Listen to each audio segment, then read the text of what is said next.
तो बात करते हैं डीआईसी के नोट्स की। डीआईसी मतलब क्या? डिसेमिनेटेड इंट्रावेस्कुलर कोएगुलेशन, कोएगुलोपैथी की बात कर रहे हैं यार, है ना। It is disseminated intravascular coagulation, ठीक है। सो ये क्या है, एक तरह से हम बात करें इसके नोट्स की। So it is a massive activation of coagulation जो कि एसोसिएटेड होता है with the consumption of platelet या फिर clotting factor. Massive activation of coagulation associated with consumption of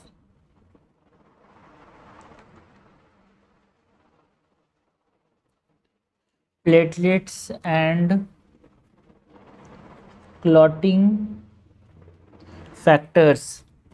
अगर हम पैथोफिजियोलॉजी की बात करें तो जो डीआईसी है ना, यहाँ पे क्या होता है, टिश्यू फैक्टर्स का रिलीज बढ़ जाता है। So increase release of tissue factor, जिसके वजह से क्या होता है, सिस्टमिक एक्टिवेशन ऑफ कोएगुलेशन देखने को मिलता है। Systemic activation of coagulation.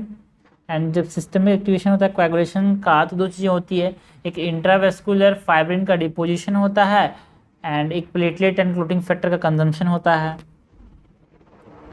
Intra vascular fibrin deposition and platelet and clotting factor consumption, ठीक है। तो जो इंट्रावेस्कुलर फाइब्रिन डिपोजिशन है, इससे क्या होता है, माइक्रोवेस्कुलर थ्रोम्बोसिस हो जाता है यार। माइक्रोवेस्कुलर थ्रोम्बोसिस, एंड इस माइक्रोवेस्कुलर थ्रोम्बोसिस की वजह से क्या होता है, ऑर्गन फेलियर। एंड जब platelet and clotting factor consumption होता है, उससे क्या हो जाता है, ब्लीडिंग। सो डिसेमिनेटेड इंट्रावेस्कुलर कोएगुलेशन के अंदर ब्लीडिंग देखने को मिल रही है, ऑर्गन फेलियर देखने को मिल रहा है। कारण की बात करें तो पैथोफिजियोलॉजी हुआ। कारण की बात करें तो कारण को हम याद कर सकते हैं बाई स्टॉप एमटीपी से। स्टॉप एमटीपी से हम जो इटियोलॉजी है वो याद कर सकते हैं। Etiology of what? Etiology of DIC, disseminated intravascular coagulation, ठीक है। पहला तो क्या है, सेप्सिस की वजह से हो सकता है ये, या फिर स्नेक बाइट की वजह से। टी से क्या है, ट्रॉमा की वजह से डीआईसी हो गया, या फिर कोई ऑब्स्ट्रक्टिव सर्जरी, या फिर कोई ऑब्स्ट्रक्टिव सर्जरी क्या उस, या फिर कोई ऑब्स्ट्रक्टिव कॉम्प्लिकेशन की वजह से हो सकता है। पैनक्रियाटाइटिस में देखने को मिल सकता है यार,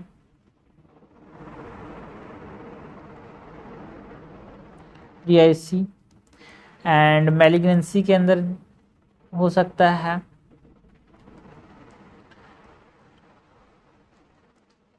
कोई ब्लड ट्रांसफ्यूजन उसमें हुआ है तो उसमें डीआईसी देखने को मिल सकता है। कोई पॉइजनिंग केसेस में भी, लाइक पॉइजनिंग में आयरन की पॉइजनिंग अगर हो गई तो उसमें हमारे पास डीआईसी देखने को मिल सकता है। अगर हम क्लिनिकल फीचर्स की बात करें तो डीआईसी में मेन क्लिनिकल फीचर्स में तो ब्लीडिंग देखने को मिलेगा, जहाँ से उसको खून निकालने के लिए पंचर किए, जनरली उसको बंद हो जाना चाहिए उस एरिया को। कॉटन डालने के बाद वहाँ से ब्लीडिंग हो ही रही है यार डीआईसी के अंदर। सो bleeding of Veni puncture site. दूसरा है डिजिटल इस्चीमिया एंड गैंग्रीन देखने को मिल सकता है। डिजिट्स का इस्चीमिया एंड गैंग्रीन। पेटिकी देखने को मिल सकते हैं यार, है ना।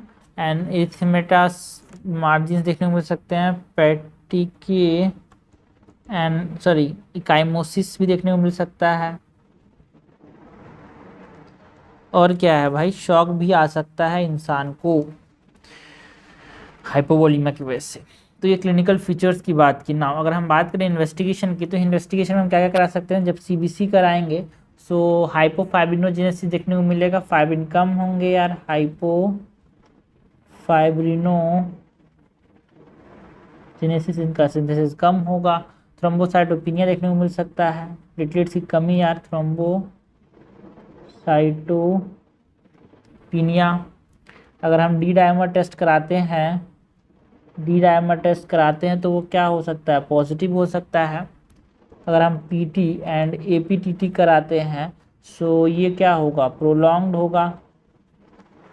तो हमने देखा हीमोफीलिया के अंदर क्या चीज़ नॉर्मल थी यार, वहाँ पे पीटी नॉर्मल था, बट यहाँ पे एपीटीटी और पीटी दोनों प्रोलॉन्ग्ड है। ठीक है, हीमोफीलिया के अंदर एपीटीटी प्रोलॉन्ग था, पीटी नॉर्मल था, बट एपीटीटी और पीटी दोनों प्रोलॉन्ग्ड है किसमें, डीआईसी के अंदर। ट्रीटमेंट की अगर हम बात करें तो ट्रीटमेंट में क्या कर सकते हैं, यहाँ पे प्लेटलेट की कमी है ना, तो प्लेटलेट का ट्रांसफ्यूज़न कर सकते हैं, प्लेटलेट ट्रांसफ्यूज़न कर सकते हैं। और क्या, फ्रेश फ्रोजन प्लाज्मा दे सकते हैं, fresh frozen plasma and cryoprecipitate transfusion यार, क्रायो प्रिसिपिटेट ट्रांसफ्यूज़न। क्या करेंगे, रिप्लेनिश करते हैं क्लॉटिंग फैक्टर एंड फाइब्रिनोजेन को, to replenish clotting factor and fibrinogen. तो हमने बात की about the treatment, investigation, etiology, pathophysiology and what is DIC, है ना, that is disseminated intravascular coagulation. 5 number का कोई क्वेश्चन आता है मेडिसिन के अंदर, इसीलिए इंपॉर्टेंट है यार।